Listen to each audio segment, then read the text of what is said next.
Senopati ZS, Channel Pendidikan, Informasi, dan Hiburan.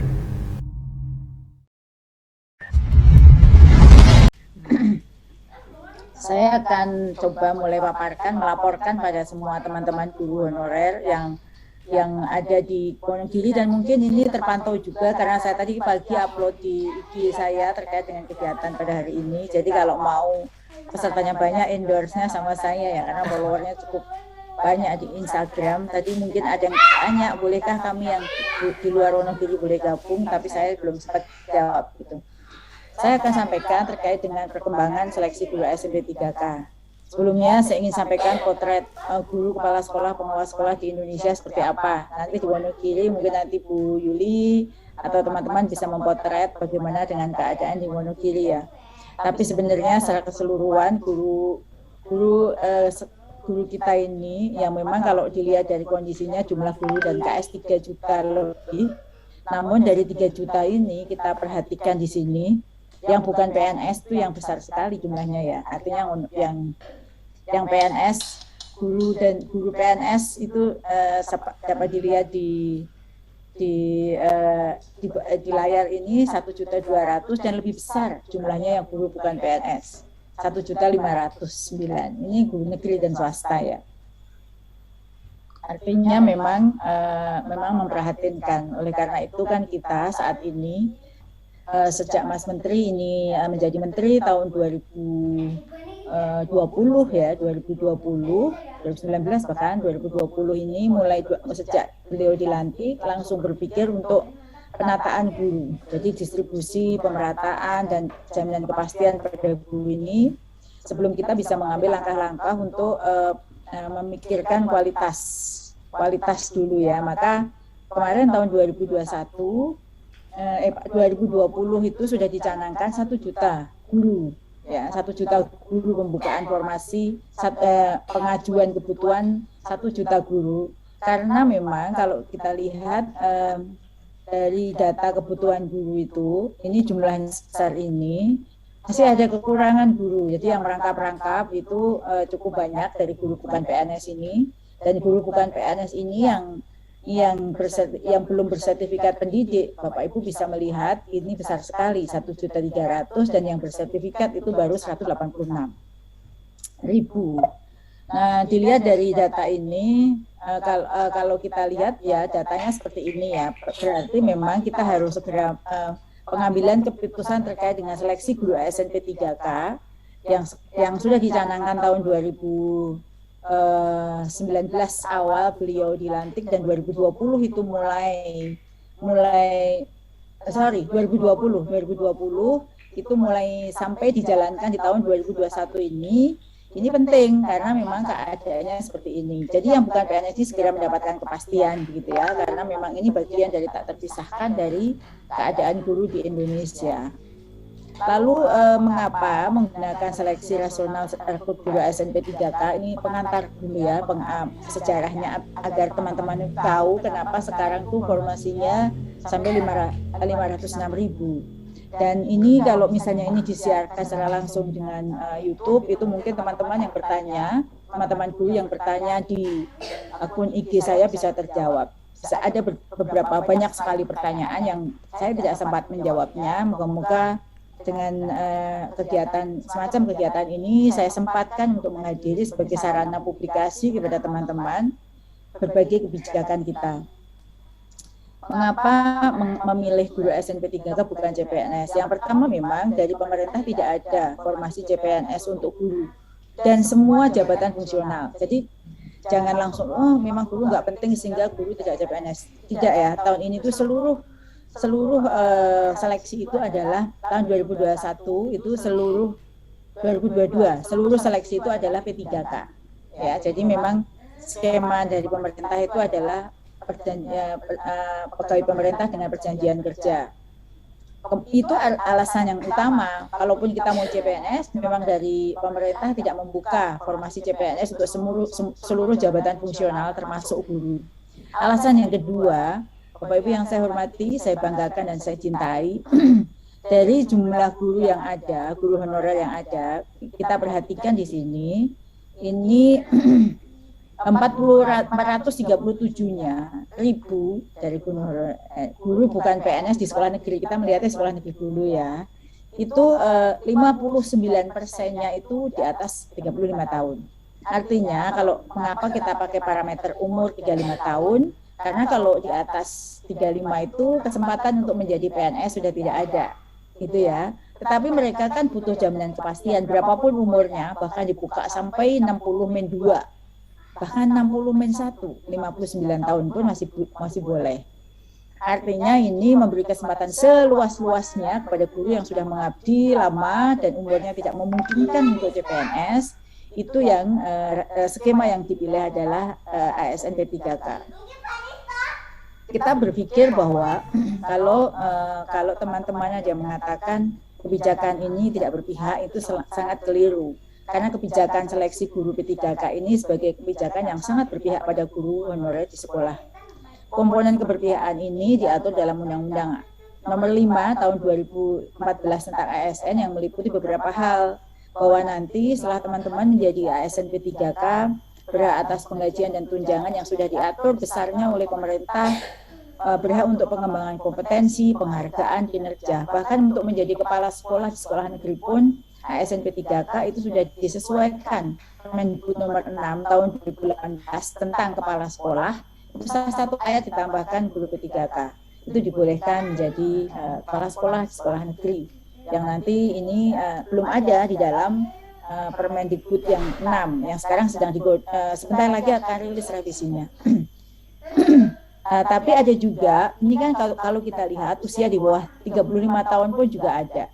Seandainya yang bersangkutan lulus menjadi guru P3K dan memiliki usia di bawah 35 tahun, kemudian nanti suatu saat kita tidak tahu ya, karena kalau dari BKN kemarin menyampaikan Pak Kepala BKN bahwa untuk 2022 dan seterusnya itu adalah skema ASN P3K. Jika nanti ada perubahan kebijakan tentang pembukaan formasi CPNS untuk guru, teman-teman saya guru honorer yang umurnya di bawah 35 pun masih berkesempatan untuk bisa ikut. Jadi bukan harga mati. Kalau sudah lulus lalu langsung harus di situ, itu bukan harga mati, masih bisa ikut gitu.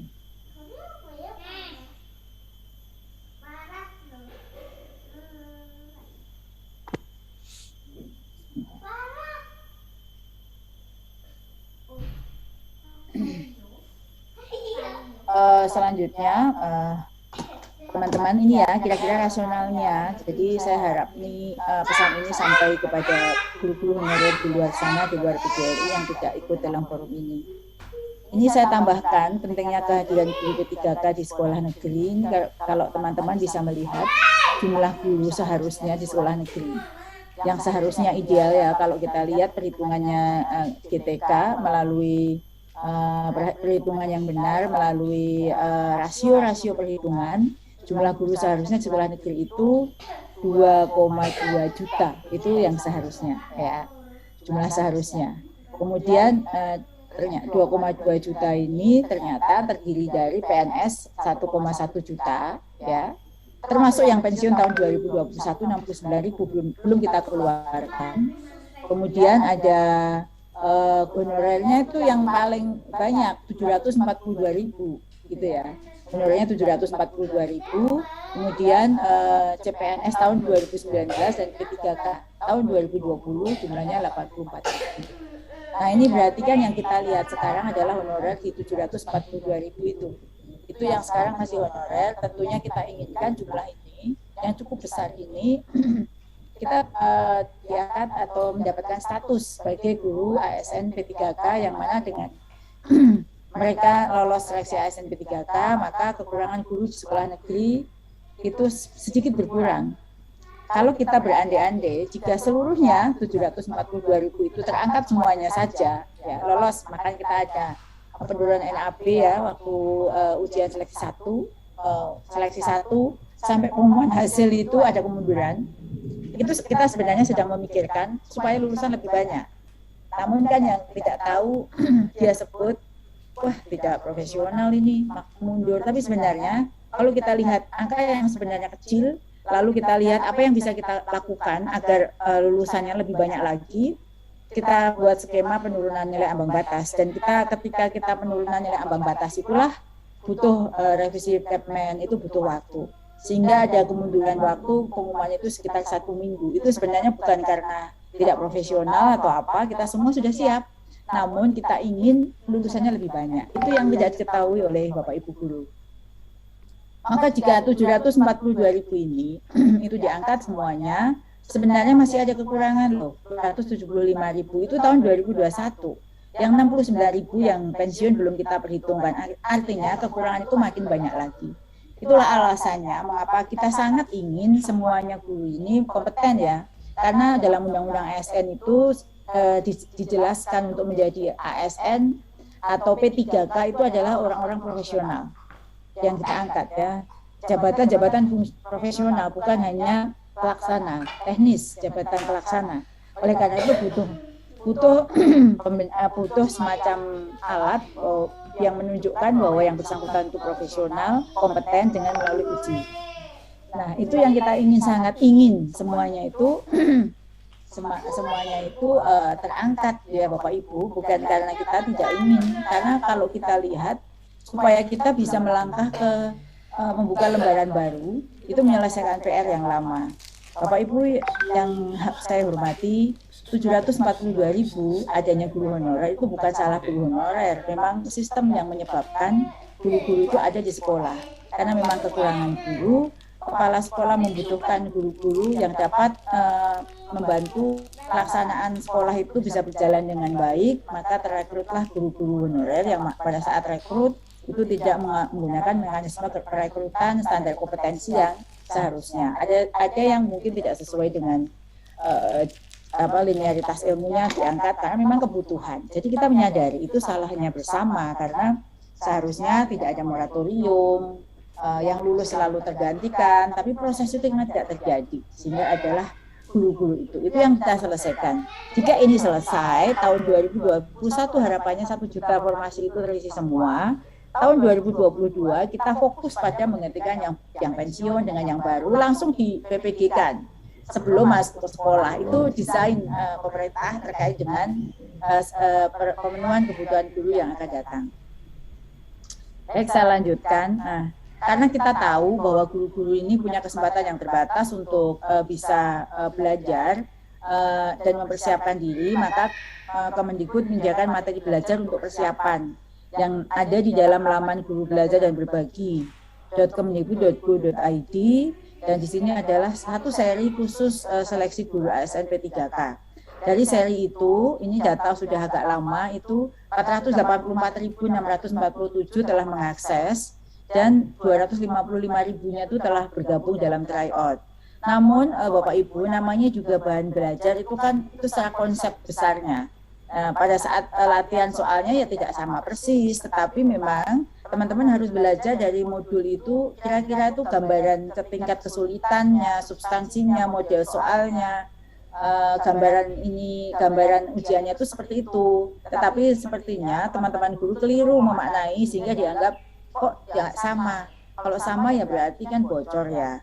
Tetapi ini memang kita memberikan rambu-rambu. Jadi pengembangannya adalah pada guru itu sendiri. Nah, kalau ada yang tadi kalau saya dengar di Wonogiri mungkin banyak daerah juga yang sulit sinyal, kami sudah menyediakan modul-modul yang sudah kita kirim ke dinas masing-masing itu hard file dalam bentuk soft file yang bisa digandakan dalam bentuk flash disk yang itu sama persis dengan yang ada di laman ini dan dapat digunakan secara offline. Sudah kita kirim juga. Lah Bapak Ibu yang saya hormati, ini saya melaporkan dulu ada perubahan lini masa. Kalau yang dulu teman-teman sudah lulus ya di ujian pertama kemarin, ini ada masa sangga sudah selesai. Nah, ujian kedua kemarin baru terlaksana dan perankingan pengumuman masa sangga pemberkasan yang lulus ujian pertama daftar ulang ujian pertama itu di November nanti. Tanggalnya belum bisa saya sampaikan ya semuanya karena ini masih sedang kita rencanakan tanggal untuk seleksi kedua. Tapi kira-kira sudah dimulai di minggu ketiga November. Nanti begitu sudah ada kepastian, saya akan umumkan pada teman-teman semuanya kapan ujian memilih formasi tahap kedua itu bisa dimulai. Kemudian ujian tahap kedua itu akan dilaksanakan di kira-kira itu di awal Desember. tanggal tepatnya segera akan saya laporkan kepada Bapak Ibu guru semuanya. Jadi ujian ketiga dimungkinkan di awal, digeser di tahun depan. Jadi ujian kedua ini akan dilakukan di bulan Desember, kemudian nanti pemberkasan dan seterusnya di akhirnya, pengumuman itu kira-kira di akhir Desember, nanti ujian ketiga itu adalah digeser di tahun berikutnya. Ini ada perubahan lini masa karena dinamika yang ada di masyarakat yang harus kita akomodasi itu cukup besar. Jadi kalau kita bicara ideal itu mungkin lulusannya tidak terlalu banyak. Lalu ada dinamika, masukan berbagai aspirasi itu yang menjadi bahan pertimbangan untuk melakukan berbagai perbaikan terkait dengan mekanisme berikutnya. Itu teman-teman kalau melihat bahwa ada kemunduran dan lain sebagainya, itu yang kita mengantisipasi berbagai masukannya, aspirasi baik dari Komisi 10, dari Asosiasi Guru 35 tahun plus, Asosiasi Guru Honorer, dan berbagai asosiasi lain, organisasi-organisasi profesi, itu kan mengajukan berbagai macam aspirasi. Bapak Ibu yang saya hormati, jadilah formasi kita di tahun ini dari perhitungan kebutuhan Kemendikbudristek 1.002.000, dan itu sudah dituliskan dalam undang-undang APBN terkait dengan penggajiannya. Namun kalau tadi pagi atau sejak semalam itu di IG saya banyak pertanyaan, saya minta bersungguh-sungguh untuk belajar, tetapi ada yang mengatakan buat apa bersungguh-sungguh belajar atau formasi tidak tersedia, Kemendikbud tidak menyediakan formasi. Saya sampaikan kepada Bapak Ibu guru semuanya bahwa formasi kebutuhan Kemendikbud itu sudah dihitung sesuai dengan data di Dapodik, ketidaktersediaan guru, rasio guru, distribusi guru. Jadi ada juga yang numpuk di sekolah negeri, guru-guru yang PNS. Dengan memperhitungkan berbagai hal tersebut, maka kebutuhan formasinya 1 juta. 1 juta yang kita ajukan kepada Menpan RB. Namun dalam saat ini Menpan tentu menginginkan ajuan itu dari daerah. Dari daerah itu karena yang mengetahui perhitungan kebutuhan dari Kemendikbud itu sebagai bahan analisis, lalu yang pasti tahu sekali berapa kebutuhannya adalah daerah, BKD, maka BKD yang mengusulkan kepada Menpan. Dan usulan itu ternyata tidak semua daerah mengusulkan, tidak semua daerah mengusulkan sesuai dengan kebutuhan, dan tidak semua daerah mengusulkan. Ada 2 provinsi yang tidak mengusulkan, Provinsi Jambi dan Provinsi Sumatera Utara. Yang lain-lain mengusulkan, tetapi tidak sama. Sehingga hasil ini sebenarnya Bapak Ibu perlu tahu bukan dari Kemendikbud, tapi formasi yang tersedia ini adalah usulan dari daerah yang sudah dikonfirmasi oleh Menpan. Berbagai pertimbangan ya, mungkin daerah mempertimbangkan kekuatan anggarannya, mempertimbangkan banyak hal sehingga usulannya tidak sama. 50% saja hasil perhitungan Kemendikbud yang masuk. Jadi jadilah 506. Jadi 506.000 formasi itu kalau kita lihat proses sampai ada formasi itu bukan dari Kemendikbud. Kemendikbud mengusulkan kebutuhan, Menpan itu memfasilitasi dengan mempertemukan BKD apakah perhitungannya dari Kemendikbud itu sama dengan yang ada di daerah, maka terjadilah formasi itu sebenarnya usulan daerah. Nah, Bapak Ibu, bagaimana dengan kondisi sekarang? Probabilitas Bapak Ibu menang dalam usulan berapa kesempatan yang boleh, yang masih ada, kira-kira seperti ini. Formasi yang tersedia itu 506.000 ya. Pelamar yang terdaftar di dalam yang lulus administrasi itu 925.637 seluruh Indonesia. Ujian tahap 1 itu ujian tahap 1 itu 629.501 ya, 501. Kemudian 68% saja yang berhak untuk ujian tahap 1. Tahap selanjutnya ditambah 296.136.000. Dari 629.501 itu formasi yang dilamar itu 326.478. Jadi yang berhak ikut ujian tahap 1 itu adalah guru kriteria 1 dan 2. 1 guru honorer di sekolah negeri, 2 K2 yang terdata di database BKN. guru swasta dan lulusan PPG belum bisa ikut di ujian tahap 1 ini. Formasi yang dilamar itu dari semua tersedia formasi itu baru 326.478.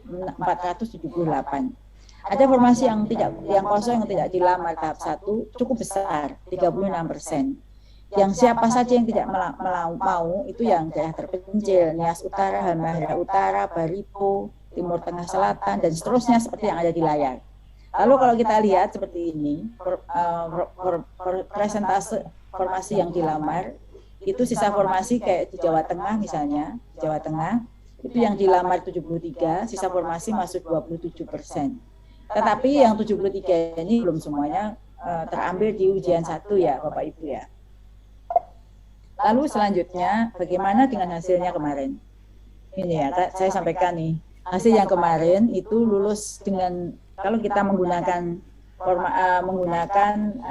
nilai ambang batas sesuai dengan Kemenpan 1127, seluruh Indonesia nih saya laporkan yang lulus itu baru 90.836. Itu yang lulus dan dapat formasi. Sedangkan ada yang lulus passing grade, ini yang sedang kita pikirkan apa solusinya bagi mereka. Lulus passing grade kalah ranking karena memang situ formasinya terbatas, orang yang melamar banyak. Itu 36.487. Perlu Bapak Ibu ketahui, yang kalah ranking ini bukan yang di sekolah induk yang ada guru yang linear.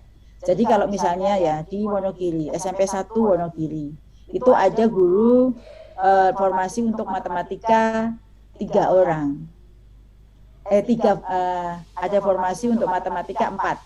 Ya, 4. Sedangkan guru yang mempunyai yang linear untuk mengajar matematika 3. Gitu ya. Ini perhatikan baik-baik karena ini yang sering sanggah itu yang disampaikan. Di SMP 1 Wonogiri ada formasi 4 untuk guru matematika. Guru yang linear melamar untuk matematika 3, yang eligible untuk melamar matematika 3.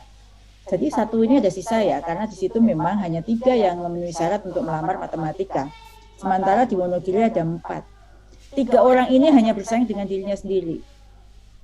Tidak disaing oleh siapa-siapa. Kok gitu ada dalam Permenpan RI nomor 28.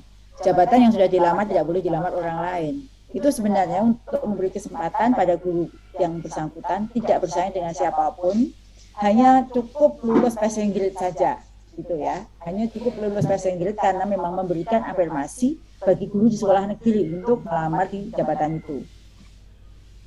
Paham ya? Lalu ada yang nanti ini bicara sanggah nih. Lalu ada yang satu guru matematika tadi boleh dilamar oleh orang lain. Guru negeri lain di sekolah lain yang sekolahnya tidak buka lowongan matematika. SMP 4 misalnya, dia bukanya itu Penjas, Penjas, kemudian IPS. Ya itu saja. Matematika dia tidak buka, tapi ada guru honorer matematika di situ. Juga di SMP 5, SMP 6, SMP 7, sama kasusnya dengan SMP 4 tadi. Maka guru-guru ini melamarlah satu posisi di SMP 1 tadi matematika. Berarti ada 10 orang guru matematika yang melamar, yang dilamar berapa tadi? 1. Ya kan? Nah, 1 inilah yang kemudian mereka pintar-pintar, namanya guru matematika ya, pintar-pintar kan? Pintar-pintar, tetapi tetap kan yang diambil harus 1. Mungkin 10-10-nya ini saking pintar-pintarnya guru Wonogiri ini semuanya lolos passing grade. Ya, lolos passing grade.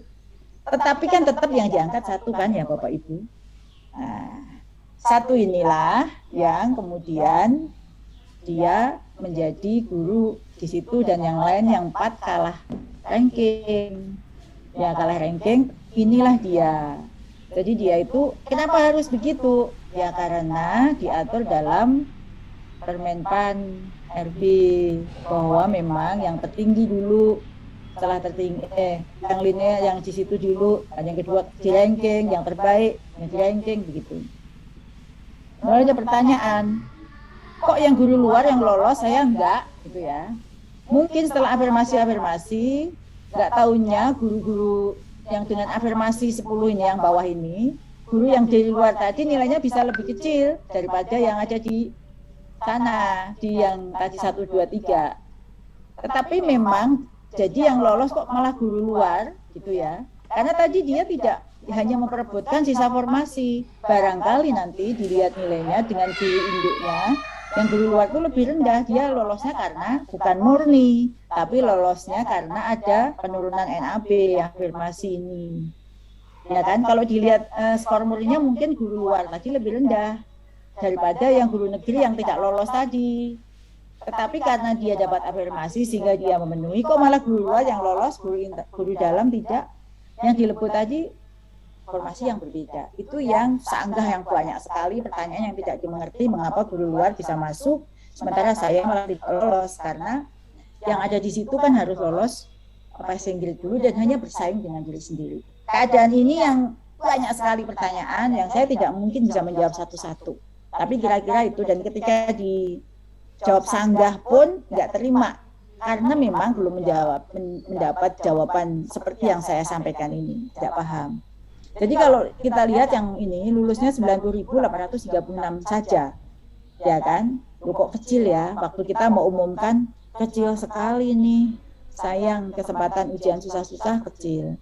Sedang yang kalah ranking adalah ini. Nah yang ini kita kan memberi apresiasi pada guru yang sepuh, yang umurnya di atas 50. Nah ternyata yang ini alhamdulillah 90.000 itu 3.810-nya adalah guru senior yang umurnya di atas 50. 14.000-nya adalah K2. Di antara ini berarti sisanya di bawah 50 ya.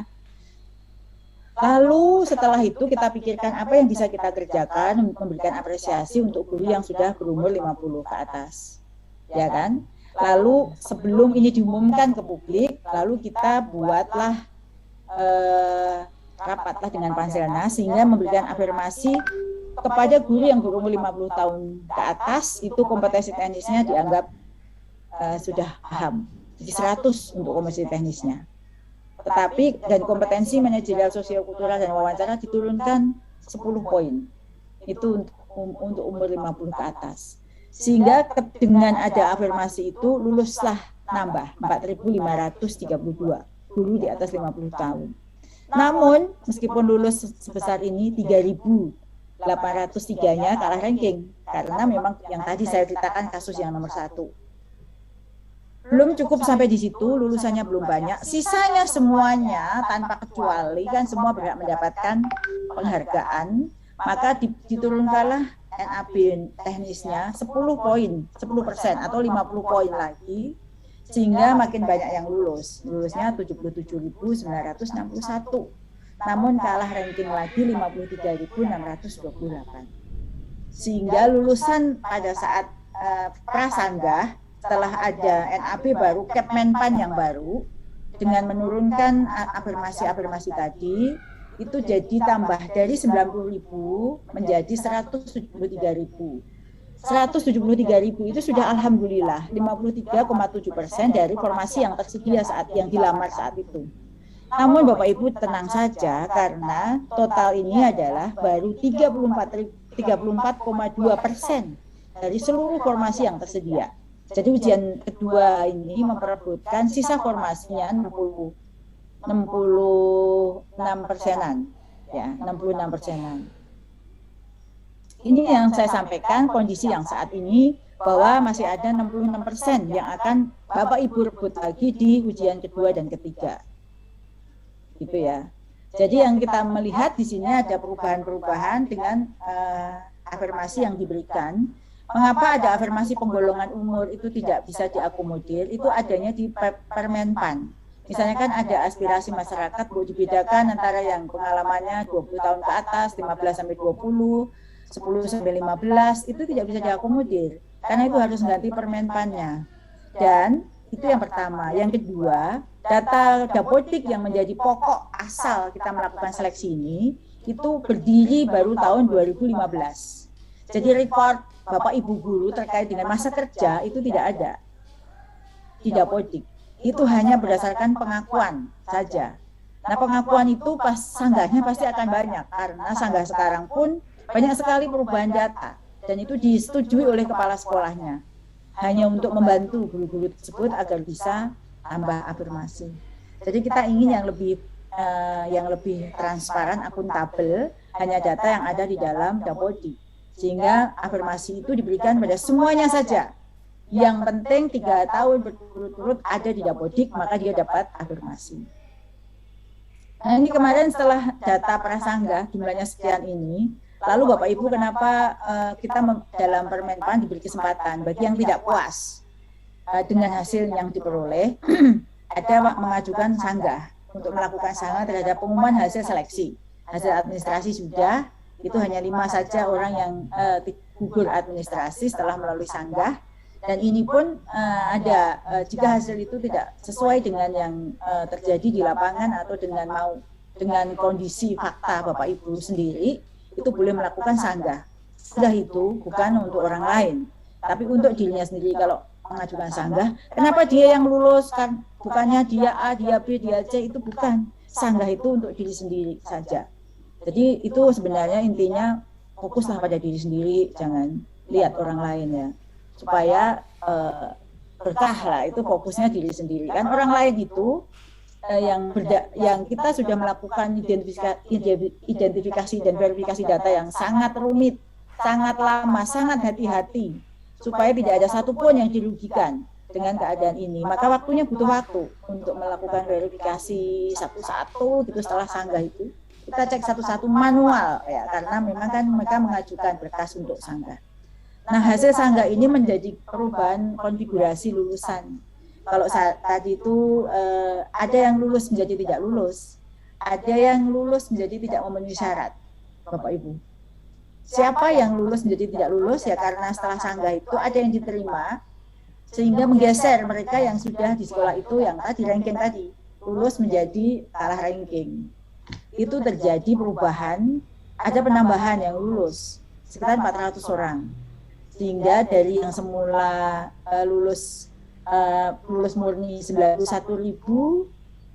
lulus 90.000 menjadi 91.000. Kalah ranking menjadi bertambah, karena otomatis dia menggeser yang lulus tadi. Kemudian yang afirmasi 10 yang 4.000 ya menjadi nambah, menjadi berkurang karena tadi ada perubahan konfigurasi. Kalah rankingnya juga berubah. Ya kan, caranya berkurang, ini menambah. Kemudian yang vegetanisme dari 77.900 menjadi 7.667, kalah rankingnya turun. Nah Bapak Ibu, ini hasil sanggah ini ada yang dari menjadinya itu lulus menjadi tidak lulus, lulus menjadi tidak memenuhi syarat. Lulus menjadi tidak lulus itu karena kalah ranking, karena sebagian besar karena kalah ranking. Sedangkan yang lulus menjadi tidak memenuhi syarat untuk ujian 1 itu sebagian besar adalah guru swasta yang ikut guru di swasta yang seharusnya baru eligible di ujian kedua, dia mencoba untuk ikut ujian pertama. Sehingga itu yang ada 1.000-an lebih, 1.500-an yang menjadi TMS. Lalu kenapa kok skornya jadi 0? Itu banyak pertanyaan. Saya kan lulus saat itu, kok jadi 0? Ada yang lulus menjadi TMS, ada yang lulus menjadi yang tidak lulus menjadi TMS. Skornya karena secara peraturan sudah tidak sah mengikuti ujian 1. Tertuang dalam Permenpan, sehingga skornya pun dianggap tidak ada. Kenapa jadi 0 itu ya? Kenapa yang dia masih menjadi tidak lulus, masih menjadi skornya itu bisa dipakai untuk kedua nanti, pembanding di kedua? Karena yang tadi itu TMS itu beda dengan tidak lulus. Karena seharusnya memang tidak boleh. Ada yang masih belum S1, belum D4, dia ikut. Ada juga yang guru swasta, yang harus dipahami ya. Mengapa 0 itu bukan karena sistemnya salah riset, tetapi memang TMS. TMS itu prosesnya pun salah, hasilnya pun pasti tidak ikut, gitu ya.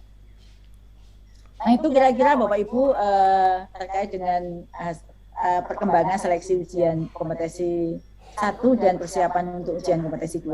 Saya tidak menyampaikan soal yang dipakai untuk ujian kompetensi 2 itu set yang berbeda tapi kualitasnya sama.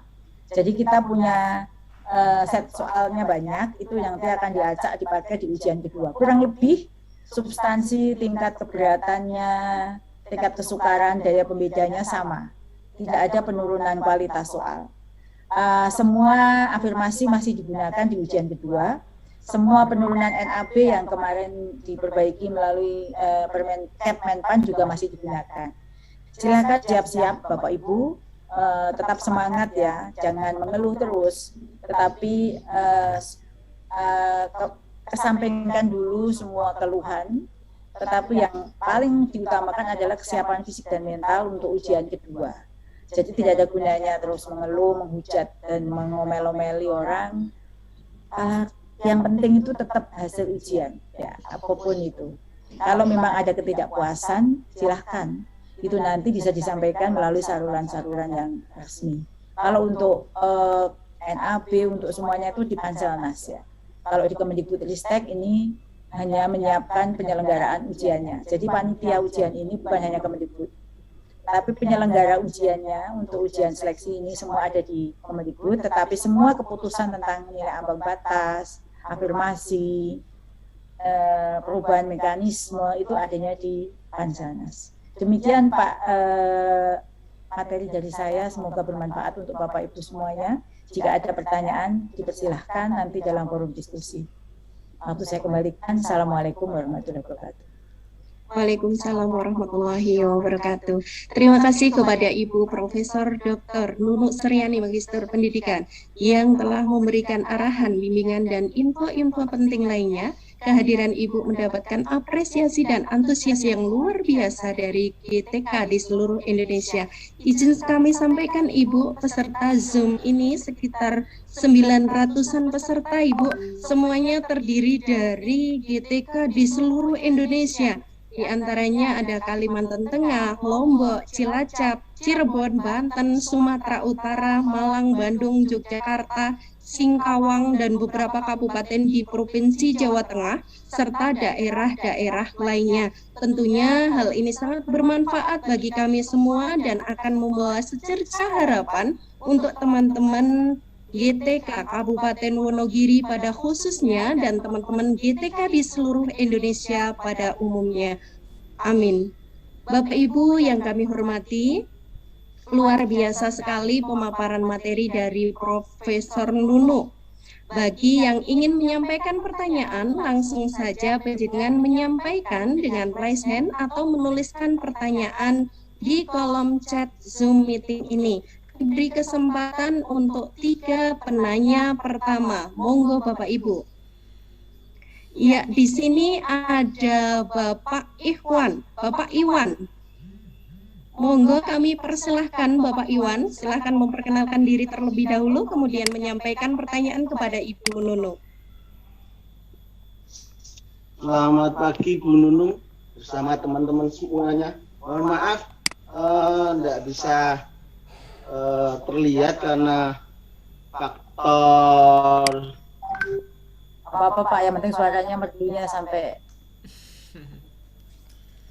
iya. Sinyal kalau pakaian disambi sama nyetlikan ini Bu Nunung karena hari Minggu. Terima kasih atas waktunya. Ada beberapa 3 pertanyaan berkaitan dengan pemerintah daerah itu bingung dengan DHU.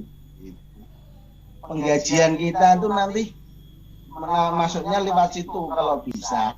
Ini kalau usulan aja, kalau bisa itu nanti gajinya disendirikan Ibu, antaranya P3K sama di kegiatan DHU lainnya. Karena pendidikan itu kan apa ya, yang membutuhkan dana yang luar biasa.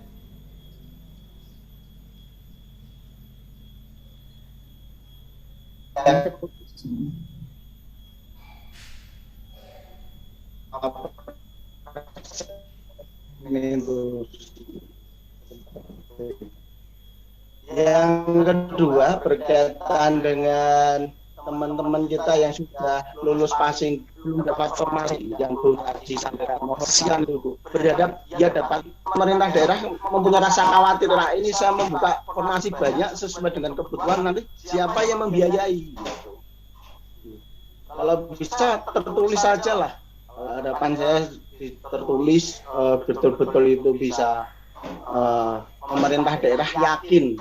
Sampai saat ini kemungkinan banyak pemerintah daerah belum yakin ini penggajiannya lewat siapa. Takutnya nanti kalau itu anggaran daerah terpotong untuk penggajian kami sebagai P3K gitu.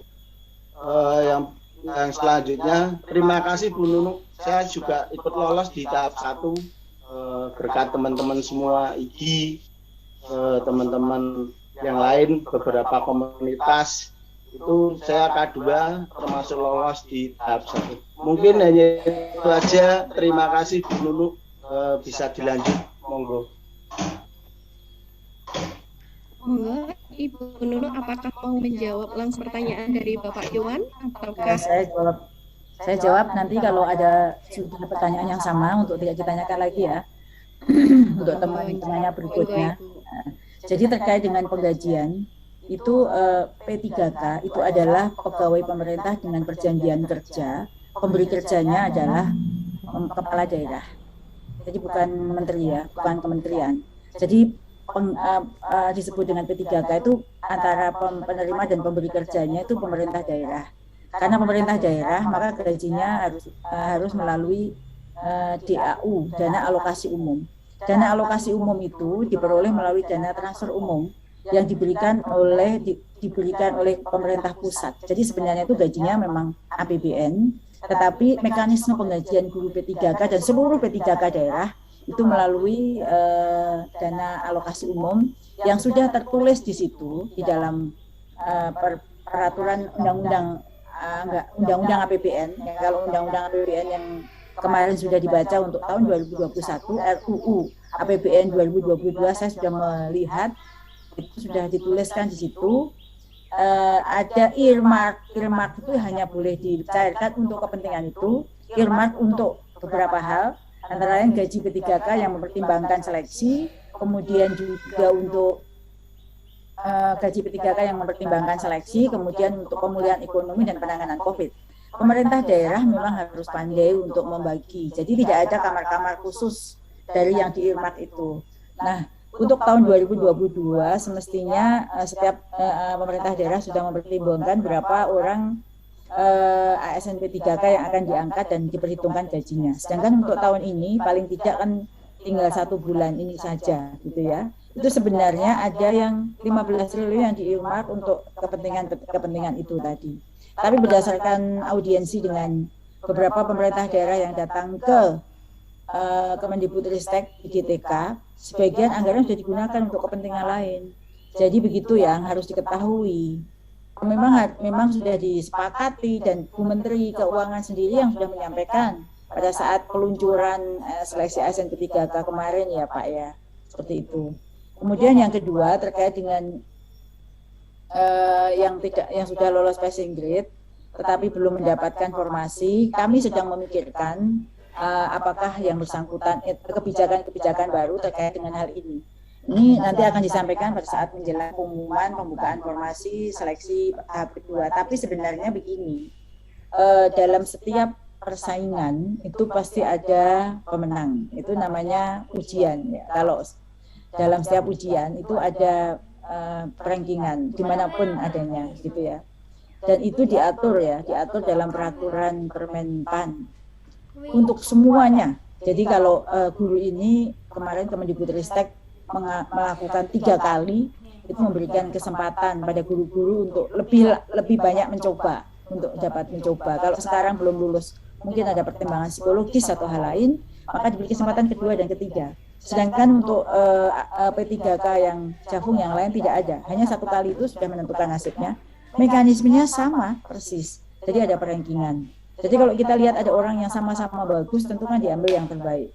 Itu sebuah mekanisme yang wajar. Dan kalah ranking, meskipun dia di CPNS itu sudah terjadi seperti itu. Itu hanya sebuah pengertian saja kepada Bapak Ibu guru, bahwa dalam sebuah perebutan satu jabatan, itu kan semuanya harus mempertimbangkan mana yang terbaik ya. Dan nanti untuk supaya dia berlaga lagi di berikutnya, skornya masih boleh digunakan loh. Jadi kalau nanti pendaftaran kedua, mereka yang sudah punya skor yang bagus, jika melamar ke jabatan yang sama, itu masih bisa dipakai tanpa harus ikut ujian. Tapi kalau melamar jabatan yang berbeda kan berarti kan uji kompetensinya beda ya. Itu harus ikut ujian. Jadi menurut saya mereka yang sudah lolos passing grade tetapi kalah ranking itu harus dipahami terlebih dahulu bahwa itu sebuah mekanisme yang biasa dalam sebuah seleksi. Kalau seleksi itu kan pasti nilai yang terbaik, bukan begitu Bapak Ibu. Kalau misalnya, dan tidak hanya passing grade batasnya, karena batasnya pasti yang terbaik, karena kan dalam ikut seleksi banyak sekali orang pintar yang berlaga.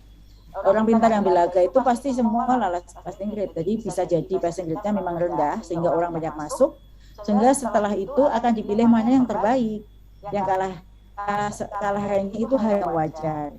Meskipun itu hal yang wajar, kami juga memikirkan yang terbaik lah buat mereka Bapak Ibu guru yang sudah kalah ranking, karena ini agak beda dengan persaingan CPNS. Kalau CPNS kan memang beliau-beliau atau mereka-mereka yang ikut itu adalah orang-orang fresh graduate, sedangkan ini adalah Bapak Ibu guru yang sudah bekerja, hanya penempatan saja disesuaikan. Seperti itu Bu, jawabannya dari saya. Terima kasih.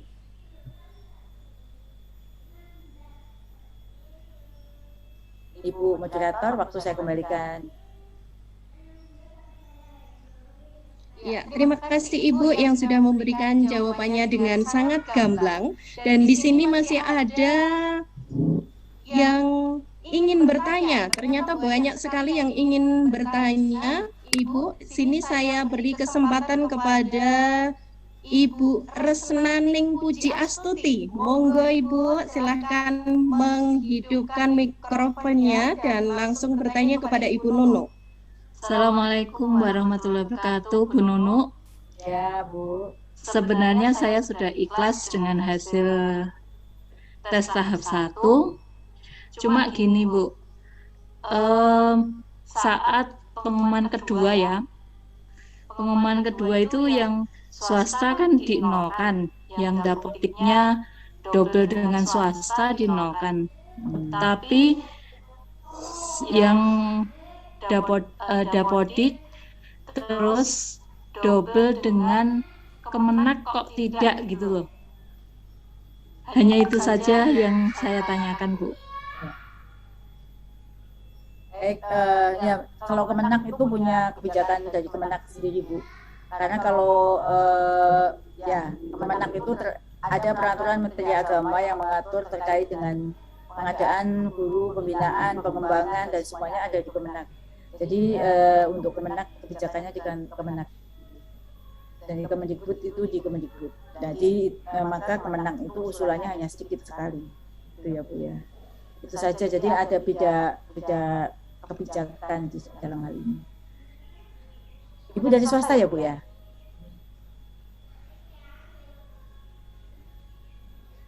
Halo. Nampaknya ada kendala sinyal mungkin Ibu. Terima kasih Ibu. Dan di sini ada pertanyaan dari peserta Ibu. Silakan. Misalkan bahasa Inggris formasi kita ini tinggal 1. Bagaimana jika yang mengikuti tes tahap 2 semuanya bisa passing grade? Maksud optimalisasi formasi tadi bagaimana Ibu? Mohon penjelasannya. Jadi begini, optimalisasi itu ada di tahap 3. Makanya kalau itu pertanyaan yang bagus tuh sebagai perumpamaan. Bahasa Inggris itu ada 40 gitu kan ya. Kemudian ininya kan 1, begitu kan ya. 1 masih yang direbut dan dari 40 itu 35 atau 30-nya lolos passing grade. Jadi kalau tadi itu ada 90 total, ada 93.000 orang yang lolos tapi kalah ranking, itu nanti kan terjadi sama ya Bu. Jadi otomatis yang kalah ranking ini tidak akan mendapat formasi, dia lulus tapi tidak lolos, begitu kan hasilnya, lulus tapi tidak lolos. Nah di tahap 3 optimalisasi itu ujian kedua kan masih di satu kabupaten atau wilayah kewenangan. Misalnya Kabupaten Wonogiri itu hanya SD SMP, itu bisa pindah antara SD SMP milih. Kecamatan mana ya, Wonogiri lah, antar kecamatan itu boleh pindah milih ya. Milih antar sekolah, antar kecamatan, bisa antar di dalam satu kewenangan kabupaten. Sedangkan provinsi itu kabupaten, misalnya guru SMA Kabupaten Karanganyar bisa milih SMA Kabupaten Wonogiri, SMK di Sragen itu kabupaten, itu satu kewenangan di dalam kabupaten. Itu ya, itu untuk ujian kedua. Jadi masih boleh milih antar sekolah, antar jabatan dalam satu kewenangan. Sedangkan di ketiga itu boleh milih di luar daerah kewenangan. Dan jika nanti tadi saya gambarkan ada 180.000 yang tidak yang milih, itu optimalisasi. Jadi jika mau tetap menjadi PNS ASN ketiga tahap ini, bisa memilih formasi-formasi yang masih kosong itu tadi. Optimalisasinya di sana. Apakah mau di Nias ataukah mau di Papua sudah tertutup untuk orang Papua, Maluku, Tanimbar, itu yang disebut dengan optimalisasi. Nah, optimalisasi itu masih di ranking lagi. Kan ada yang lulus 10, yang dibutuhkan 5, ya ranking dari nilai tadi meskipun tidak lolos di ujian ini, dia optimalisasi kriteриanya masih sama, lolos passing grade, di ranking lagi. Begitu Bu, itu diatur dalam Permenpan RB. Ya, terima kasih Ibu. Kemudian ini ada pertanyaan lagi Bu di kolom chat. Izin bertanya Ibu Nunu, untuk tahap 2 apakah induk dan non-induk masih diberlakukan seperti tahap 1 sesuai dengan Permenpan? Ya, jadi mohon penjelasannya Ibu. Ya, terima kasih. Jadi kalau aspirasi dari masyarakat sih memang untuk yang induk itu masih dikunci lagi di tahap 2. Namun itu kan berlawanan dengan Permenpan ya. Kalau Permenpan itu mulai ujian kedua itu mulai terjadi persaingan bebas, gitu kan. Itu di Permenpan ya. Rupanya upaya kita untuk memberikan kesempatan lagi induk itu belum bisa diterima untuk ujian sekarang. Jadi tahap 2 masih mengikuti mekanisme yang ada di dalam Permenpan RB, bahwa setiap jabatan bisa dipilih oleh siapapun dalam daerah kewenangan yang sama, terbuka untuk umum. Untuk kriteria pelamar 1, 2, 3, 4. Jadi ada 1 itu guru honorer sekolah negeri, 2 guru K2, 3 guru honorer sekolah swasta, 4 lulusan PPG yang belum mengajar. Ada 4 kriteria itu boleh milih dimanapun dalam satu kewenangan, Mbak. Itu untuk ujian kedua. Iya, terima kasih Ibu. Kemudian kami buka kembali pertanyaan. Ada yang sudah raise hand. Di sini ada Ibu Junita. Silakan Ibu Junita untuk menghidupkan mikrofonnya dan langsung bertanya kepada Ibu Nunu. Baik, terima kasih Bu atas kesempatannya. Selamat pagi. Yang mau saya tanyakan di sini, saya ujian tahap 1 ya Bu, kemarin itu saingan saya setelah saya selidiki ternyata adalah guru swasta Bu.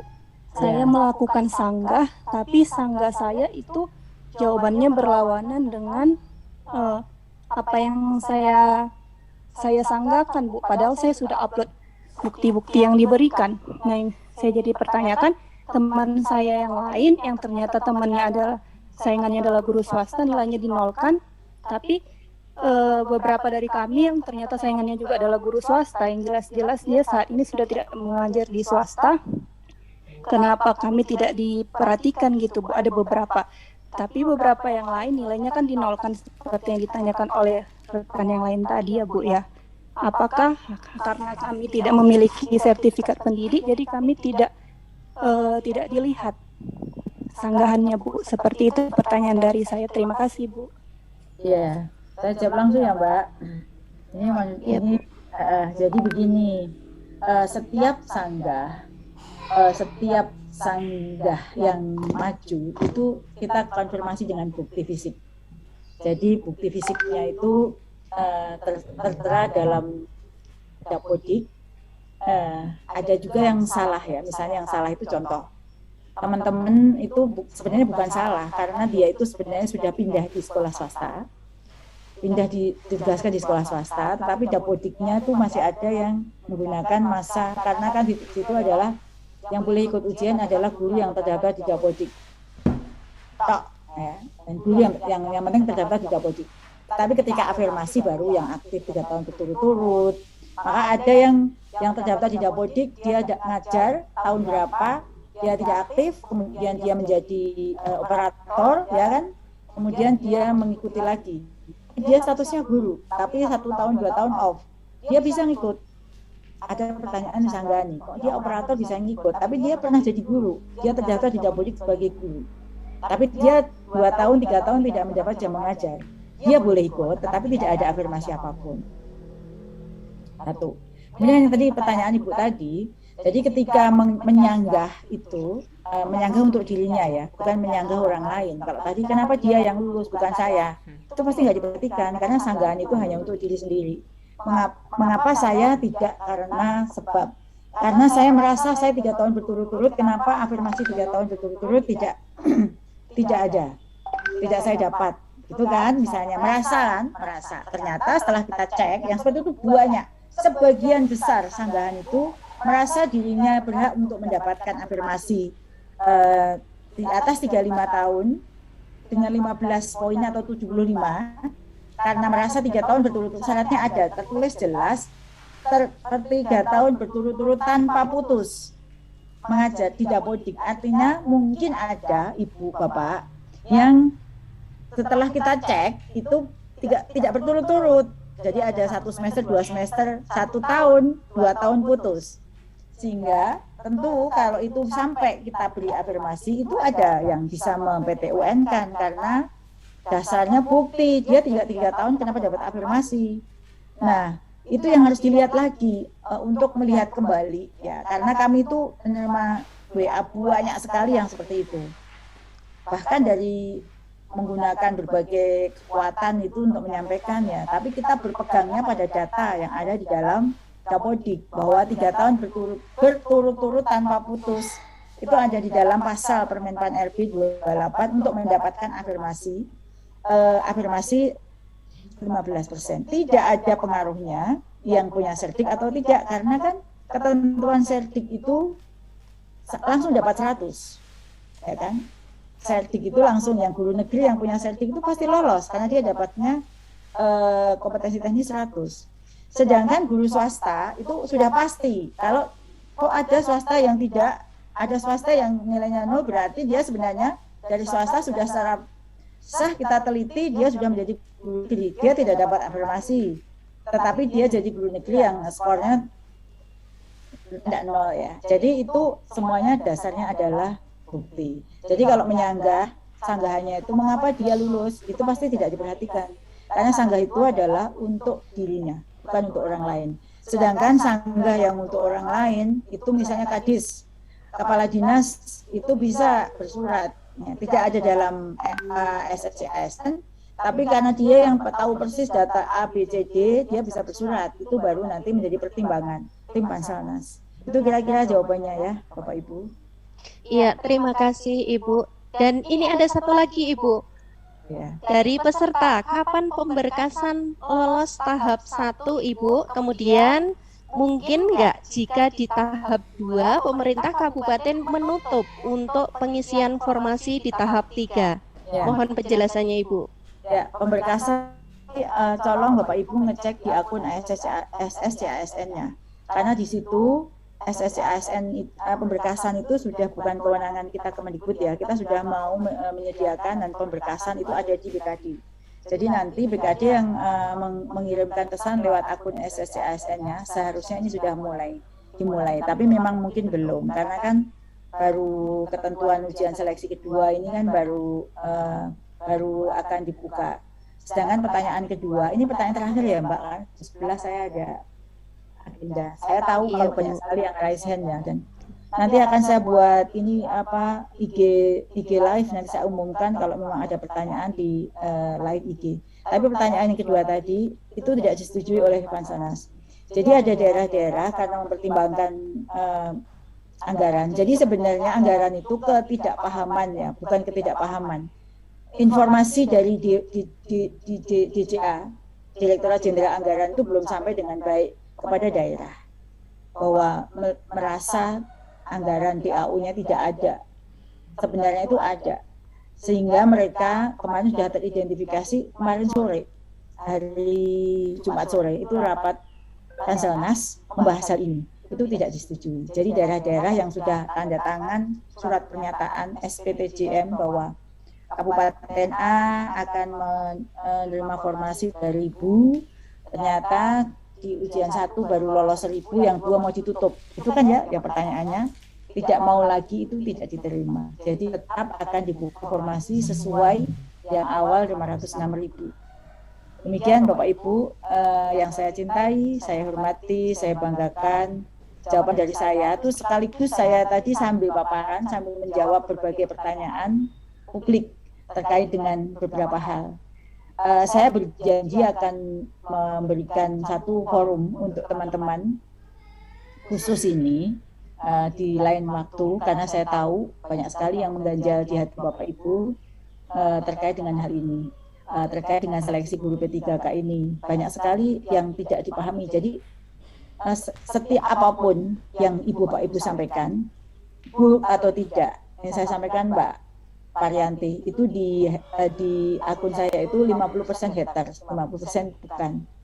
Saya tidak menganggap dia sebagai haters yang mengata-ngatai, karena saya menyadari setiap pernyataan itu ada latar belakangnya. Jika kekecewaan itu pasti ada sebabnya. Melihat sesuatu dari perspektif yang berbeda. Saya menyadari dan saya kadang berpikir dalam posisi Bapak Ibu guru honorer yang ingin mendapatkan kepastian. Jadi apapun umpatan yang saya terima itu saya anggap sebagai informasi. Mungkin ini karena ketidaktahuan, maka saya sampaikan dalam setiap kesempatan seperti ini itu pelurusan informasi. Semoga apa yang saya sampaikan itu sedikit bisa menambahkan wawasan dan pemahaman Bapak Ibu tentang seleksi guru ASN P3K. Yakin bahwa Kemendikbudristek itu ada di belakang Bapak Ibu guru, karena Bapak Ibu lah aset kami yang kami sedang berjuang bagaimana guru-guru ini bisa mendapatkan kepastian. Jadi yang perlu dipahami adalah itu. Dan ada kamar-kamar tempat bekerja masing-masing yang semuanya itu salurannya bukan hanya di Kemendikbudristek. Itu mungkin Mbak Paryanti terakhir, karena jam 11 saya harus ada kegiatan yang lain. Mohon maaf jika tidak bisa memenuhi semua harapan Bapak Ibu dalam pertanyaan. Dan kepada Ibu Yuli, terima kasih untuk forum ini dan teman-teman IGI, karena saya berarti bisa menyalurkan beberapa informasi yang bisa diterima oleh teman-teman guru. Harapannya sih ini live IG ya Mbak, nggak tahu Mbak, live YouTube live apa enggak, itu bisa dilihat, baca dan didengar. Terima kasih. Assalamualaikum warahmatullahi wabarakatuh.